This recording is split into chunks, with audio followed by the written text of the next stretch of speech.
All right, well, I've been asked to tell a story about Honcho and how it ended up happening. So we just got Trooper out of here. That's our 1973 VW Bug. All these vehicles are as old as I am. It's crazy. We just got it out, and it's over at the Amateur Hour Garage. And we just pulled this one in here, and it's ready to get a little bit of work. The last time this one was really worked on, we did some stuff to it, was right before we did Vegas to Reno. This one took first place in class, and if you watch the video, it was hilarious because we blew a couple tires, which is kind of weird. We usually don't blow Milestar tires. They're such great tires. But we did, and we lost one off the back, so we ended up having to drive 11 miles with a blown tire. And we still made it to the finish line. Blown tire, or the 4-link was shot. It was, so much stuff was wrong with it, so I got to get to work on it right now. But I was going to kind of tell a little bit. There's a couple stories that all come together at how this car came about. First off, I've been building cars my whole life, and I've always I just love building. Went to the Air Force Academy. We built a car called the Mini Baja. We raced against 63 other universities with this car that we built, and we ended up taking first place. And it was off-road. It was my first experience, any kind of desert racing, if you will. And I was so in love with it. And I was like, whatever it takes, I want to race the biggest thing in the world, and that's the Baja 1000. So during my military career, I spent all 21 years either gathering tools and skills and those kinds of things, such that I would be ready to build a car that could race the Baja 1000. So it's like 2019. My brother Topher and I are driving around Los Alamos, and we drive past this guy. He's got this truck in his front yard, and it is a Jeep J10 with a Razor grill. And ever since I saw the movie, I think it was Tremors, and it was with Kevin Bacon, and he's driving around and just one of the coolest freaking full-size Jeeps. And I was like, I'm gonna have one of those one day, so that's so cool. So when I saw this Jeep sitting there, I'm like, I'm buying that, whatever it takes. I talked to the guy. I think we settled on $1,500 for this thing, and it didn't run at all. And we get it back to my brother's house, and eventually it makes it all the way to my shop in California, and that's where we built this one. I'm living in Colorado now. And so we got the truck, and I'm like, I think I need a 2-year build. I need 2 years to do this thing right and get ready to race the Baja 1000. And then all of a sudden COVID hits. And I don't get laid off. My job just tells me, hey, don't show up. I'm an airline pilot, and they just don't need me. And so I called my buddies up, and I was like, hey, I got this truck. I got this idea. And every time I come up with an idea, everyone freaks out. But I got this idea.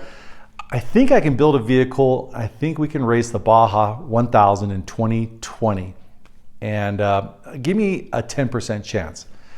And if you look across our bios at our NTDRacing page, it's at ntdracing.com, and you look at the bios, almost all those people were like, we're on board. If Dave says it's going to happen, then we know that Dave will do whatever it takes, lose sleep, whatever it takes to make it happen. So we started building this truck.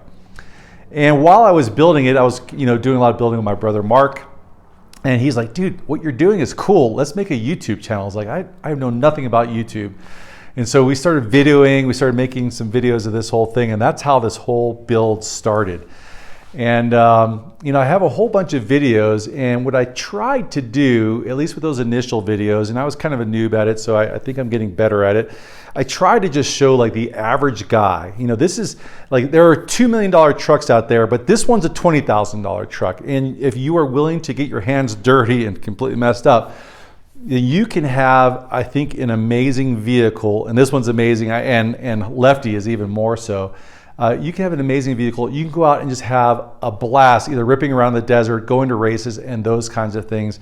And so that kind of started off, that build, and I kind of walk you through each stage of the build, from how how I'm going to mount the engine, how I'm going to build everything. And I think that as you go back and kind of look at some of those videos, what you'll kind of see, and the theme is that we kind of went idea to idea. So this was really my first really big build, where I was going to take one whole truck and do the whole thing. And so it's what do I keep from the old truck? What do I not keep? And and it was kind of evolving as we went. I kind of made the cab, then I made the engine cradle, and then I guess I started with the engine cradle, and I kind of worked my way back. But we're maybe 2 or 3 weeks from the Baja 1000. We still don't know how we're going to mount the fuel tank on the back. And so it was really kind of a, it was kind of a work in progress, if you will. When we go later on, and I'll show you in another video, all the steps I took to build Lefty, totally different in that case, because I knew like what parts were going in, I knew how it was going together, I knew a little bit more about building a truck. In that one, I had to plan bumper to bumper right away. So it kind of went together a lot faster, and I think a lot more cleanly. All the errors that happened on this truck, we fixed on that truck. But I think what we could do right now is I'll just give you kind of a walk around the truck. I'll give you a little bit of a walk around this messy shop. We're in transition between cars, between cleaning it up. And I'll just kind of give you a look around, and you can kind of see what it was that we built. And I'll talk about it as I go through. If I remember something, I'm sure that seeing some parts, I built so many cars kind of since building this one that I kind of forget some of the struggles that we went through and some of the learning points. So let's go take a look at it and see what we got.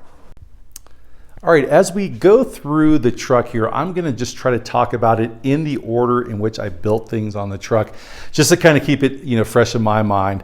But before I do that, first let me say that if you are watching this before we go and race the Mint 400, we are live streaming it. My brother Mark, one of the smartest engineers I know, is making a Starlink mount for this truck. Also, we'll have GoPros out the front, out the back, in the cockpit. You're gonna get all the action from this truck and also Lefty, probably our VW Bug named Trooper, and then my little boy's car on Saturday named Ghost. We're going to be live streaming from that one also during the race at the Mint 400. The only way you're going to know that that video is happening is if you have activated notifications, because it's going to be early on Friday, and what you want is that banner at the bottom of your phone saying, hey, NTDRacing is live. Do you want to watch it? I think you definitely will, because it'll be a different perspective than you normally get.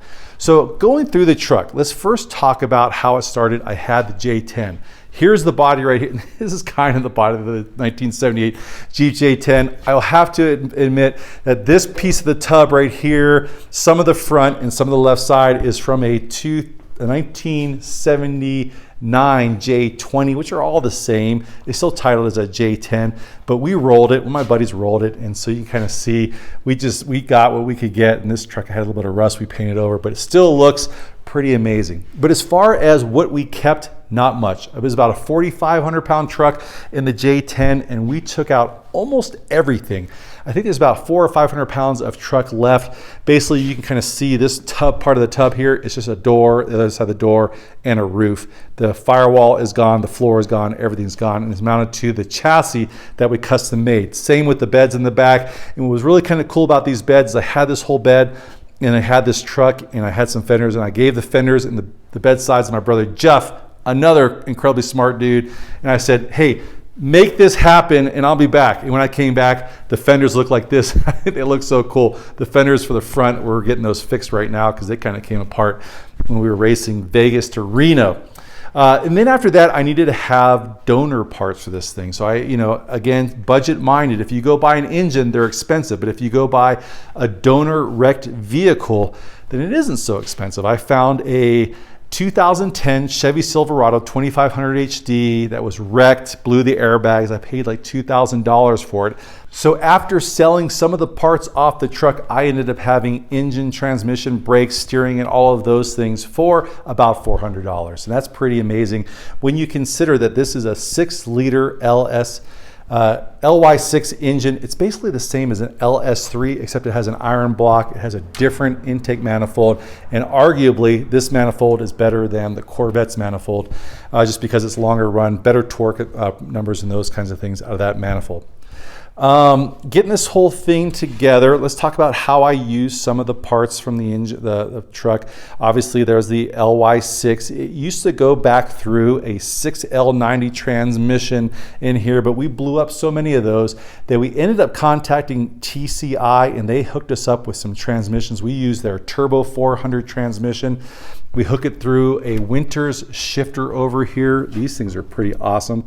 It's a reverse manual valve body, so it just means that as opposed to getting into third gear first, you start with first, second, third, and since it's a manual valve body, you have to put it in the gear that you want. It doesn't shift automatically, so it's a pretty cool little shifter there. I have a video on how I put that in there. I have a really detailed video on how I put the Turbo 400 in there, and I put all the numbers in, torque specs, and those kinds of things. We ended up getting our drive shafts made. I got another video for the guy who did that. Just an amazing family, helped us make all of our drive shafts for this truck and Lefty. Then it comes back to a 14 bolt, which I did a truss on. Again, videos on how we did the truss in the 14 bolt, how we did the gears, and all the stuff that's back here. We also had to replace the axles because even though this is a near bulletproof axle, the 14 bolt, we did blow both of the axle shafts at the Baja 1000. Because we are running 40-inch tires on that truck, these are 37s, we are also running a spool. This one we're running a Yukon Grizzly locker, and then we're running 538 gears. And all of those things together just makes it want to snap axles. Some other things that I'm using in here is I'm using the brakes from both the vehicles. I do run it through. They're non-power brakes in this one. Lefty, I've got this amazing brake system, which costs like maybe 50 bucks to make, and it uses powered brakes. And then I'm also using the power steering box you can see down inside there. And this is a slider system. I got all kinds of videos on how I made that slider system. To have a long travel steering system that maintains your geometry and costs you, I don't know, about 100 bucks in steel and a little bit of time to weld that thing up. So again, all the stuff that we did on this truck was looking at performance, do it yourself, and do it also on a budget. And this truck does pretty well. It does produce a lot of power. We've had it about 105 miles per hour across the desert. I think this year with the tune we have on it and everything, we could go faster. It always scares me when we go that fast in these trucks in the desert, but this one does a pretty good job. Let's go on with the suspension. So we run King shocks on all four corners. We have the coilovers, the bypasses. This is just I think it's a 2 down in compression, 1 in rebound. So just, not a super expensive bypass shock. And then we also run the 2.5 inch bump stops in the front. We run 4-inch bump stops in the back. As far as how the suspension is mechanically working, in the back we run what's called a 4-link. And I designed all of these suspension parts, including the front double A-arm. On our YouTube channel, I show you exactly how I did all of that, and I cut all these parts. Basically, I designed them like two-dimensional parts. We weld them together, and I do all the fabrication for this car using the Langmuir Systems Crossfire XR. I built, I think, 4 cars now on this table right here, or at least 3 cars, because I used to have a Crossfire Pro. This is an amazing table. So many videos I have on exactly how you put this thing to work. And if you're interested in one of those, code NTDRacing at checkout will save you 100 bucks. We'll try to put a link in the description below for where you get that. As far as the chassis goes, front to back, it is all a custom tube chassis. And like I said, this one was kind of, my first truck. I learned a whole bunch of lessons while I built this. We kind of started with the cradle that holds the engine, and then we built kind of the front and the whole roll cage section. We kind of continued to the back to what holds the suspension, and then all the way to the back to the part that holds the fuel tank in there.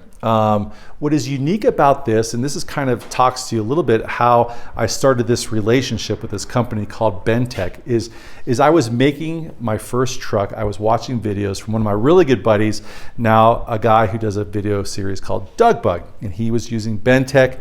And I started using it also, just kind of watching what he did. I started making some videos because I was getting pretty good at making using the tool to make parts and all that. And then Bentech reached out to me and they said, hey, we want to just send you our upgraded software. No strings attached. You can just use it. Just do what you do. Make some videos and those kinds of things, and we'll see what happens. And I'm like, that's awesome. Thank you so much. And so I made a lot of videos, and what was really cool is I made this entire truck with 2 angle grinders and a printer to print out the templates.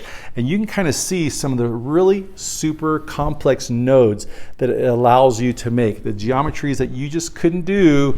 I don't think you can do this just working with an angle grinder or say a tube notcher. And I've got a nice tube notcher. I never use it anymore. I use an angle grinder, and I have all kinds of videos. I'm going to show you how I make straight tubes, bent tubes, all kinds of stuff.